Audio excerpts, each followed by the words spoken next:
ആഴിയിൻ ആഴങ്ങളിൽ. കടലിന്റെ മക്കളുടെ ജീവിതാനുഭവങ്ങൾ തീരത്തുനിന്നും വീശിയടിക്കുന്ന തിര പോലെയാണ്. ഓരോ നിമിഷങ്ങളും മാറിമറിയുന്നു. അവരുടെ ജീവിതത്തിലൂടെയുള്ള പ്രയാണമാണ് ആഴിയിൻ ആഴങ്ങളിൽ.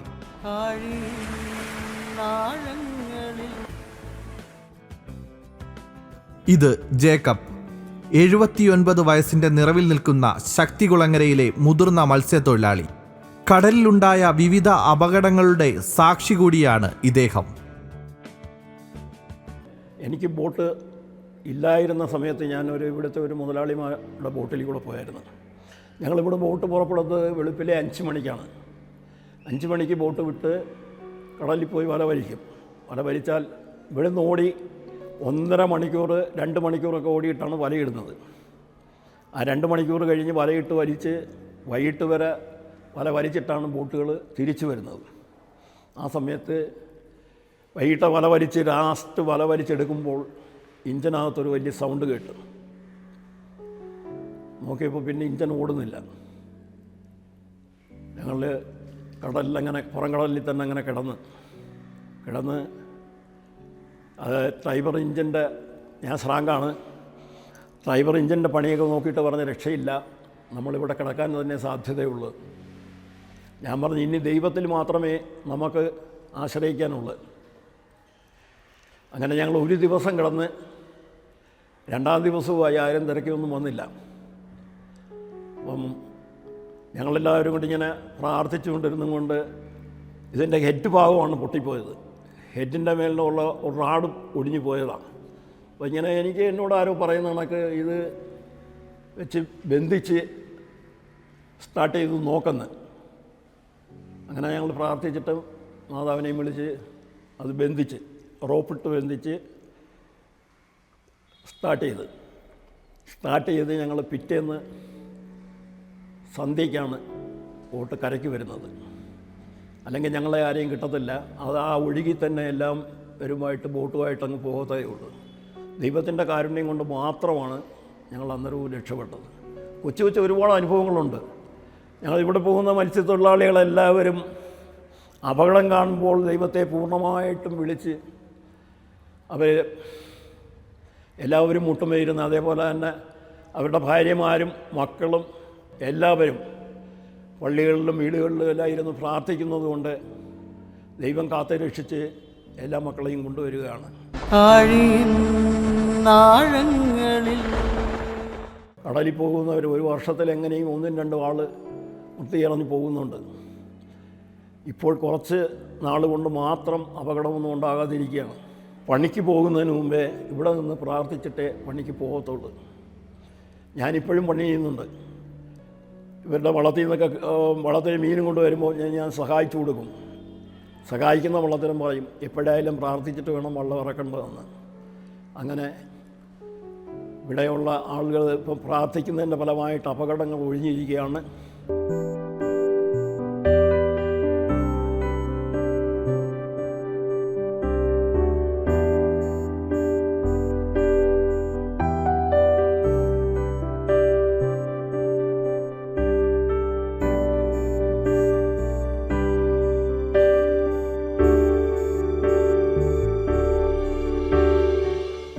രാവിലെ ഇവിടെ നിന്ന് വിട്ടുപോയി വൈകുന്നേരം വരെ വലിച്ച് രാത്രി നൈറ്റിൽ വലിക്കുന്ന സമയത്ത് കപ്പലോടി വന്നിട്ടുണ്ട്. അപ്പോൾ ഈ ബീഞ്ചും വലയെല്ലാം വെള്ളത്തിൽ റോപ്പും വലയും എല്ലാം ബോർഡും എല്ലാം വെള്ളത്തിൽ കിടക്കുന്നത് കൊണ്ട് ഇത് പെട്ടെന്ന് എടുക്കാനൊക്കത്തില്ല. കപ്പലിഞ്ഞ് ഉടനെ ബോട്ടിൻ്റെ അടുത്തോട്ട് അടുക്കുമാറായി. എന്ത് ചെയ്യുമെന്ന് വിചാരിച്ച് നിലവിളിച്ച് എല്ലാവരും കൂടെ കൂട്ടിൻ്റെ നിലവിളി നടത്തുകയാണ്. ആ സമയത്ത് അന്നേരവും ദൈവത്തെ വിളിക്കുക. ദൈവത്തിനെ വിളിച്ചതുകൊണ്ട് ഈ കപ്പൽ ഇങ്ങനെ വന്ന് ബോട്ടിൽ തട്ടാതെ കപ്പലങ്ങ് പോയി. മാരിക്കടുത്തൊക്കെ മറിഞ്ഞ് ബോട്ട് മറിയാതെ ഞങ്ങൾ നിവർന്ന് ഞങ്ങളങ്ങനെ രക്ഷപ്പെട്ട് അപ്പോൾ കുറച്ച് ദൂരം നിന്ന് ബോട്ടുകാർ പറഞ്ഞ് ആ ബോട്ട് പോയെന്ന് പറഞ്ഞതാണ്. ഞങ്ങളങ്ങനെ അതിൽ നിന്നും രക്ഷപ്പെട്ട് ദൈവത്തിൻ്റെ ഒരു അനുഗ്രഹമാണത്. അങ്ങനെ ഒരുപാട് അപകടങ്ങൾ ഞങ്ങൾക്ക് സംഭവിച്ചിട്ടുണ്ട്. ഞങ്ങളെ അതിൽ നിന്നെല്ലാം കാത്തു പരിപാലിക്കുന്നുണ്ട്. ദൈവം ഞങ്ങളെ കൈവിടുന്നില്ല. പിന്നെ എൻ്റെ ജീവിതത്തിലുള്ള കാര്യങ്ങളും കൂടെ ഉണ്ട്. എൻ്റെ രോഗം ഇതായിപ്പോൾ ഇത് തന്നെ കടയില്ലേ, ഈ മുഴ തന്നെ കണ്ടില്ലേ. ആശുപത്രി 3 പ്രാവശ്യം ഓപ്പറേഷൻ ചെയ്യാനായിട്ട് എന്നെ കയറ്റിയതാണ്. ഓപ്പറേഷൻ ചെയ്യാൻ കയറ്റുന്നതിന് മുമ്പേ ഞാൻ പറഞ്ഞു, മാതാവേ എന്നെ കാത്തുകൊള്ളണമേ. അവർ തിയേറ്ററിൽ കയറ്റി ഡോക്ടർമാരെല്ലാവരും കൊണ്ട് നിന്നുകൊണ്ട് കുറേ കഴിഞ്ഞ് ഒരു മണിക്കൂർ കഴിഞ്ഞപ്പോൾ എന്നെ പുറത്ത് വന്നു. കുറച്ച് ഡോക്ടർമാരൊക്കെ അടുത്ത് നിൽക്കുന്നത്. എന്താണെന്ന് ചോദിച്ചപ്പോൾ പറഞ്ഞ് ഓപ്പറേഷൻ ചെയ്യാനൊക്കത്തില്ല, ഷുഗറും പ്രഷറും എല്ലാം ഡൗണായിപ്പോയി, എന്തോ ഞങ്ങൾക്കൊക്കാത്തൊരു കാര്യമാണ് ഇന്ന് കാണുന്നത്, അതുകൊണ്ട് പോയിട്ട് ഒരാഴ്ച കഴിഞ്ഞിട്ട് വാന്ന് പറഞ്ഞു. ഞാൻ പിന്നെ പോയിട്ടില്ല. ഇപ്പോൾ ഏതാണ്ട് 1 വർഷത്തോളമായി വരുന്നത്. ഞാൻ മാതാവിൻ്റെ കൈ കൊടുത്തിരിക്കുകയാണ്. ഞാൻ പ്രാർത്ഥിക്കുന്നുണ്ട്. ഇത് വലിയ മുഴയാണ്. ചില സമയം ഇങ്ങനെ കാണുന്നവരൊക്കെ പറയും മുഴയുണ്ടല്ലോ, ഇത് പോയി എടുത്തു കളയണം. പക്ഷെ ഞാൻ ഇങ്ങനെ നിർബന്ധമായിട്ടും പ്രാർത്ഥിക്കുകയാണ്. ഞാനത് ഓപ്പറേഷൻ ചെയ്യിപ്പിക്കത്തില്ല. മാതാവിൻ്റെ കരങ്ങളിൽ തന്നെ കൊടുത്തിരിക്കുകയാണ്. അതെനിക്ക് സൗഖ്യം തരും. പിന്നെ ഭാര്യയ്ക്ക് പറഞ്ഞ കണക്ക് വലിയൊരു ഓപ്പറേഷൻ ഉണ്ടായിരുന്നു. ആൾ നടന്നു പോയ വഴി വീണ് കൊണ്ടുപോയി വലിയ ബൈപ്പാസ് ഓപ്പറേഷൻ നടത്തി. കിംസിൽ രക്ഷ കിട്ടത്തില്ലെന്ന് പറഞ്ഞതാ, അതിന് രക്ഷ കിട്ടി. എല്ലാം ദൈവത്തിൻ്റെ ഒറ്റ അനുഗ്രഹമാണ്. ദൈവമാണ് എന്നെ വഴി നടത്തുന്നത്, എന്നെ കാത്തുപാലിക്കുന്നതും ദൈവമാണ്. ദൈവത്തിൻ്റെ ശക്തി കൊണ്ടാണ് ഞാൻ നടക്കുന്നതും ജീവിക്കുന്നതുമെല്ലാം. അതിനെല്ലാം 1000 കോടി നന്ദി ദൈവത്തിന് പറയുന്നു.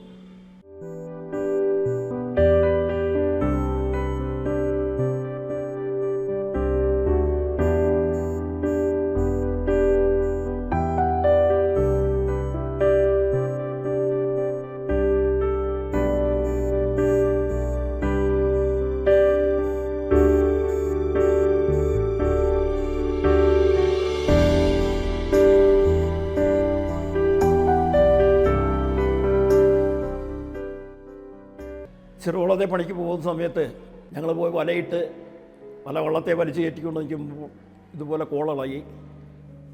വെളുപ്പിലെ 6 മണിക്കാണ് വള്ളം ഇവിടുന്ന് പുറപ്പെടുന്നത്. പുറപ്പെട്ട് രാവിലെ വല വെച്ചുകൊണ്ട് നിൽക്കുമ്പോഴത്തേക്ക് തന്നെ കോളിളകി. മൺസൂൺ സമയത്താണ് ഞങ്ങൾക്ക് ഇവിടുന്ന് ഈ ചെറുവള്ളത്തിൽ കൂടുതൽ മത്സ്യങ്ങൾ കിട്ടുന്നത്. കോളിളകി വള്ളത്തിന് കാറ്റും തിരയുമൊക്കെ പിടിച്ചു. കരയ്ക്ക് വരാനൊക്കാത്ത സാഹചര്യമായി. വള്ളം മറിഞ്ഞ് ഞങ്ങൾ 4 പേരാണ് വള്ളത്തിൽ പോകുന്നത്. 4 പേരും കൂടെ വള്ളത്തെ പിടിച്ച് കിടന്ന് ഒരുപാട് സമയം കിടന്നിട്ടുണ്ട്. ഒരുപാട് സമയം കിടന്ന് ദൈവത്തിനെ വിളിക്കുകയാണ്. ആരും രക്ഷിക്കാൻ വരുന്നില്ല, രക്ഷിക്കാൻ വരാൻ ആർക്കും ഒക്കത്തില്ല. അങ്ങനെയുള്ള സാഹചര്യത്തിൽ അങ്ങനെ ഞങ്ങൾ കിടന്ന് നിലവിളിച്ച് തിരക്ക് കാറ്റിനും ഇങ്ങനെ ഒഴുകി ഇത് വളയത്തോപ്പാണ്. തിരുവല്ലാരം എന്ന് പറയുന്ന സ്ഥലത്ത് കുറച്ചടുത്ത് വന്ന്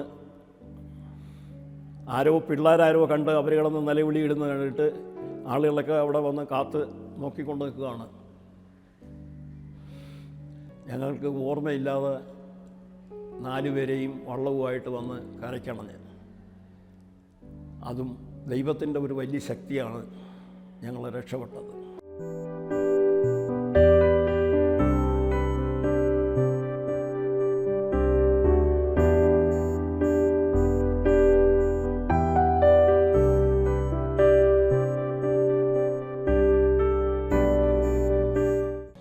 മത്സ്യബന്ധനത്തിനായിട്ട് ഇറങ്ങി പോകുമ്പോഴത്തേക്ക് വളരെ അന്തരീക്ഷം നല്ലപോലെ കിടക്കും.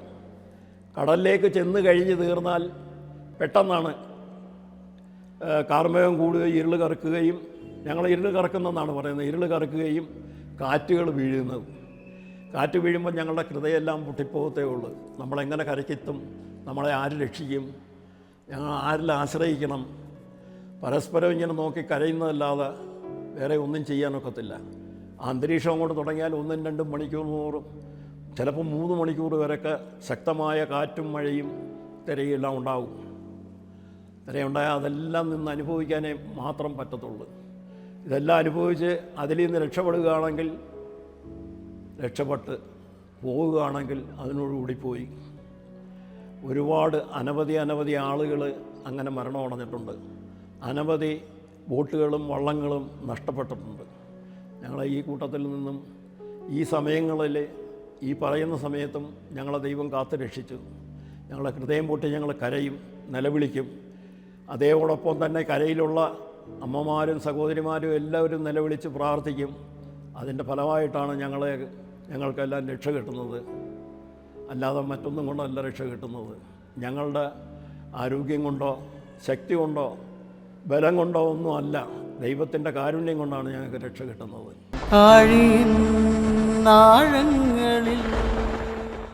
ഞാൻ രോഗിയായിട്ട് എനിക്ക് ഹാർട്ടിന് കുഴപ്പമുണ്ടായിരുന്നു, ഓപ്പറേഷൻ ചെയ്യണമെന്ന് പറഞ്ഞതാണ്.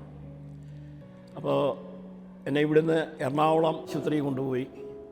അവിടെ കൊണ്ടുവന്നപ്പോഴും ഓപ്പറേഷൻ ചെയ്യണമെന്ന് പറഞ്ഞു. എനിക്ക് ഓപ്പറേഷൻ ചെയ്യുന്ന കാര്യം പറഞ്ഞാൽ ഭയമാണ്. ഞാൻ ഓപ്പറേഷൻ ചെയ്തില്ല. അവിടെ നിന്ന് തിരിച്ചിവിടെ കൊണ്ടുവന്ന് പിന്നെയും വേറെ ആസ്പത്രികളിലേക്ക് കൊണ്ടുപോയി ഓപ്പറേഷൻ ചെയ്യണമെന്ന് പറഞ്ഞു. ഇല്ല, ഞാനിവിടെ വന്ന്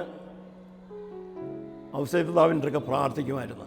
സ്ഥിരം പ്രാർത്ഥിച്ചും കൊണ്ട് ബൈബിൾ എടുത്തിട്ട് സങ്കീർത്തനം 37 അധ്യായം എടുത്തു വെച്ച് വായിക്കും. എസെക്കിയ പ്രവാചകൻ്റെ വാചകങ്ങൾ അതെടുത്ത് വെച്ച് വായിച്ച് അസ്ഥിക്കൂടാരത്തിൽ ആത്മാവിനെ അയക്കുന്ന ആ വചനത്തെ ഞാൻ വായിച്ച് പ്രാർത്ഥിക്കും. ദൈവമേ, അതെനിക്ക് ഇപ്പോൾ പറയുമ്പോൾ എല്ലാം കറക്റ്റായിട്ട് ഓർമ്മ കിട്ടുന്നില്ല. ഞാൻ വായിച്ച് പ്രാർത്ഥിക്കും, കർത്താവേ നിൻ്റെ ആത്മാവിനെ എനിക്ക് ശക്തി തരണമേ എന്നും പറഞ്ഞ് എസെക്കിയ പ്രവാചകൻ്റെ സങ്കീർത്തനം 37 വായിക്കുമായിരുന്നു. അങ്ങനെ എനിക്ക് വളരെ ആശ്വാസവും അത് ഞാൻ ഓപ്പറേഷൻ ചെയ്യാതെ ഇപ്പോഴും നടക്കുന്നുണ്ട്. എനിക്കിപ്പോഴും ഒരു കുഴപ്പവുമില്ല. ഗുളികയൊക്കെ കഴിക്കുന്നുണ്ട്. ദൈവം എന്നെ കാത്തു രക്ഷിക്കുന്നുണ്ട്.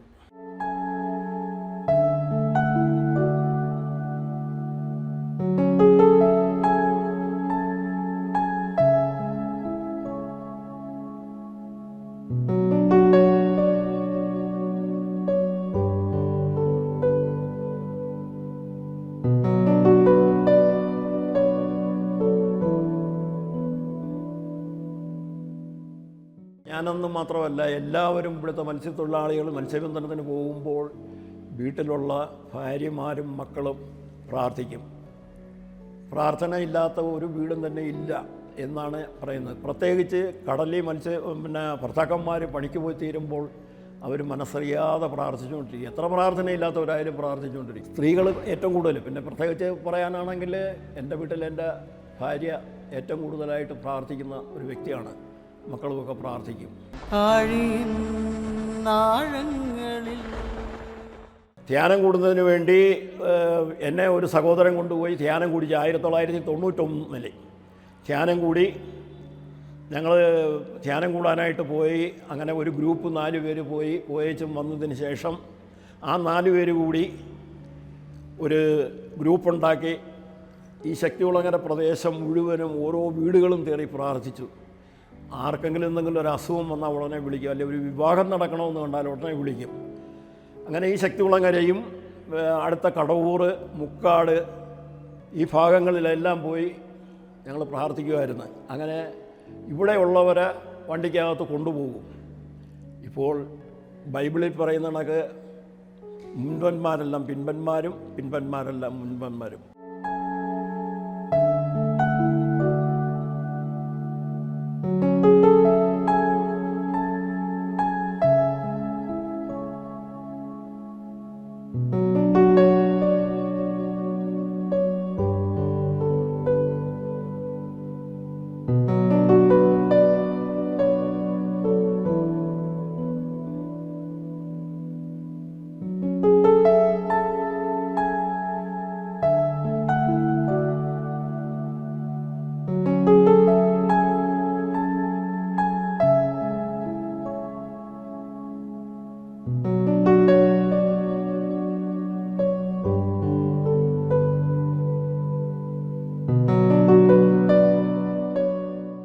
കർത്താവിൻ്റെ ഒരു വലിയ കരുണയാണ്. കർത്താവിൻ്റെ കരുണ ആർക്കും പറഞ്ഞറിയിപ്പിക്കാനൊക്കാത്തതാണ്. പ്രിയ സഹോദരങ്ങളെ, ഇത് കണ്ടുകൊണ്ടിരിക്കുമ്പോൾ ഞാൻ വെറുതെ ഒന്നും പറഞ്ഞതല്ല. കർത്താവ് വലിയ കാരുണ്യവാനാണ്. കർത്താവിനെ വിളിച്ചപേക്ഷിക്കുന്നവരെ ആരെയും വിടുകില്ല. അന്ധകാരത്തിൽ നിന്നും എല്ലാവരും മോചിപ്പിക്കുകയും എല്ലാ ബന്ധനങ്ങളിൽ നിന്നും രക്ഷിക്കുകയും ചെയ്യുന്നവനാണ് ഈശോ.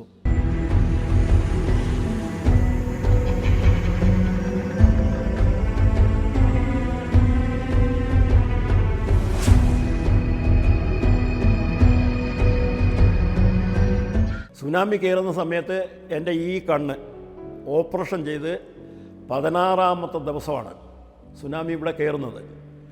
സുനാമി കയറി ഇവിടെ ആളുകളെല്ലാം ഓടിയത്.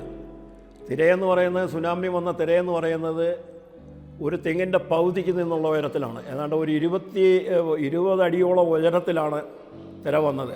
ആദ്യം ഈ സുനാമി കയറിയ സ്ഥലമെന്ന് പറയുന്നത് കടപ്പുറത്ത് പിള്ളേർ കളിച്ചുകൊണ്ടിരിക്കുക, കുട്ടികളെല്ലാം കളിച്ചുകൊണ്ട് നിന്നത്. ഇത് ഇപ്പം നമ്മൾ ഈ കാണുന്ന കടപ്പുറം പോലെ ഇങ്ങനെ കിടക്കുകയാണ്, പിള്ളേരെല്ലാം കളിച്ചുകൊണ്ട് നിൽക്കുക. കുറേ കഴിഞ്ഞപ്പോഴത്തേക്ക് ഈ കടലങ്ങ് വലിഞ്ഞ് ശാന്തമായി അങ്ങ് പറ്റി കടലിൻ്റെ ഉള്ളിലുള്ള കല്ലുകളൊക്കെ കാണാം. ഈ പിള്ളേരങ്ങോട്ട് ഓടി ഇറങ്ങാൻ പാവിച്ചു. ഞങ്ങൾ അങ്ങോട്ട് നിന്നുകൊണ്ട് പറഞ്ഞു എല്ലാവരും എല്ലാവരും പോകുമെന്ന് പറഞ്ഞു. ഈ വെള്ളത്തിനൊരു കളർ വന്നു, ഒരു ചുമപ്പ് കളർ ഓടി. ഒരു 3/4 മണിക്കൂർ കഴിഞ്ഞപ്പോഴാണ് ഈ ഭയങ്കരമായ തിര വരുന്നത്. തിര വന്ന ആ വീടുകളെല്ലാം അടിച്ച് പൊളിഞ്ഞ് ഇവിടുന്ന് ആളുകളെല്ലാം ഓടി. 5-6 വീടുകളെല്ലാം ഇവിടുന്ന് പോയി. ബാക്കി സുനാമി ഈ പ്രദേശം മുഴുവനും അങ്ങ് നശിപ്പിച്ചു. ഇവിടെയുള്ള ആളുകൾ ആരും ഇല്ലായിരുന്നു, ഈ പള്ളിയിൽ പോലും കയറിയിരുന്നില്ല. അവിടെ കിടന്ന വള്ളങ്ങളെല്ലാം ഈ മത്സ്യബന്ധനത്തിന് കൊണ്ടുപോകുന്ന സകല വള്ളങ്ങളും ദയപ്പുറം ഒരു തോടുണ്ട്, ആ തോട്ടിനകത്ത് വന്നാണ് കിടന്നത്. എൻ്റെ വീട്ടിൻ്റെ കാമ്പൗണ്ട് കാളിൻ്റെ ഭിത്തിയെല്ലാം തോട്ടിനകത്ത് പോയി. ഏതാണ്ട് ഒരു 20 സെൻറ്റ് നീളത്തിനുള്ള അകലമുള്ള തോട്ടിനകത്തോട്ടാണ് പോയത്. ഭയങ്കര ഒരു സുനാമിയാണ് വന്നത്. ആ കൂട്ടത്തിൽ അന്നേരം ഞാൻ ഒരു ജ്യേഷ്ഠനെ ഞാൻ രക്ഷിക്കുകയും ചെയ്തു. ഇതുപോലെ വാർദ്ധക്യമായിരുന്നത് മക്കളെല്ലാം ഇട്ടുകൊണ്ട് ഓടി. എൻ്റെ തൊട്ട് കിഴക്കതിലുള്ള കണ്ണ് വെയിറ്റൊന്നും എടുത്തുകൂടാന്ന് പറഞ്ഞെങ്കിലും ഈ മനുഷ്യൻ ആരും സഹായിക്കാനില്ലാത്തത് കൊണ്ട് ഞാൻ പിടിച്ച് ഒരു പരുവത്തിന് താങ്ങി ഈ ആളിനെയും കൊണ്ട് ഞാനും കിഴക്കോട്ട് പോയി. കുറച്ച് കിഴക്ക് ദൂരം മാറി ഒരു വീട്ടിൽ ചെന്ന് കയറി. സുനാമിയുടെ അനുഭവം അതാണ്.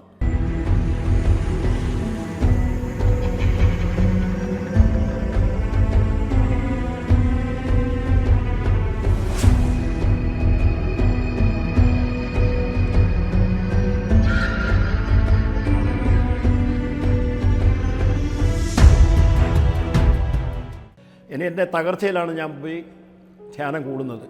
കൂടിയേച്ചും വന്ന് കുറച്ച് നാൾ ഒരു കുഴപ്പമില്ല, നല്ല രീതിയിൽ കൂടെ നടന്നുകൊണ്ടിരുന്നതാണ്. പിന്നെ നഷ്ടങ്ങളും കഷ്ടങ്ങളും ഒരുപാട് ക്ലേശങ്ങളും ഒക്കെ വന്ന് ഞാനതാണ് പറഞ്ഞത്. നേരത്തെ എല്ലാം ബോട്ട് കടലിൽ കിടന്നെന്ന് പറഞ്ഞില്ലേ, എനിക്ക് പിന്നെ ബോട്ടൊക്കെ ഉണ്ടായി. കടലിൽ കിടന്നെന്ന് പറയുന്ന ആ ഒരു സമയത്താണ് ആ ബോട്ട് നഷ്ടപ്പെടാനായിട്ട് പോയപ്പോൾ ആ ബോട്ട് ദൈവം എന്നിട്ടും കൈവിടാത്തതിൻ്റെ ഒരു ഭാഗമാണ്. കാരണം ആർക്കും കൊണ്ടുപോകാനൊക്കാത്ത രൂപത്തിലാണ് അതിനൊരു അടയാളം കാണിച്ചു കൊടുത്തത്. ഇവിടുന്ന് 3 ബോട്ട് പോയി അന്വേഷിച്ചിട്ടും കിട്ടാത്ത ബോട്ട് ഞാൻ ഒരു ബോട്ടിൽ കയറിക്കൊണ്ട് ദൈവമേ കണ്ണിൽ കാണിച്ചു തരണമേ, ഈ ഒരു പ്രാർത്ഥന മാത്രമേ ഉള്ളായിരുന്നു. ബോട്ട് ഓടി ചെല്ലുമ്പോൾ ബോട്ട് കിടക്കുന്നത് കണ്ട് ദൈവത്തിൻ്റെ കാരുണ്യം ഉണ്ടായിക്കണം. അപ്പോൾ എൻ്റെ ഞാനും കൂടെ പോയ ബോട്ടിലിരുന്ന ആൾ പെട്ടെന്ന് ബോട്ട് അടുപ്പിച്ചപ്പോൾ ചാടി കയറിയിട്ട് പറഞ്ഞു, ആ ഒരു പാമ്പ്, എന്നെക്കൊണ്ട് പറ്റത്തില്ല എന്ന് പറഞ്ഞ് ഇങ്ങോട്ട് ഓടി നിലയും വിളിച്ച് വന്ന് കയറി. ഞാൻ പറഞ്ഞു ഈ കയറെന്ന് പറഞ്ഞു, ശാന്തമാകുമെന്ന് പറഞ്ഞു. ഞാൻ ഈശോയെ എന്നും പറഞ്ഞുകൊണ്ട് വിളിച്ച് ബോട്ടിൽ തൊട്ടുകൊണ്ട് അങ്ങോട്ട് കയറി. ഓലയൊക്കെ പിടിച്ച് നോക്കിയിട്ടപ്പോൾ അതിനകത്തെങ്ങും ഒരു പാമ്പും കാണുന്നില്ല. അയാൾ പാമ്പിനെ കണ്ടു.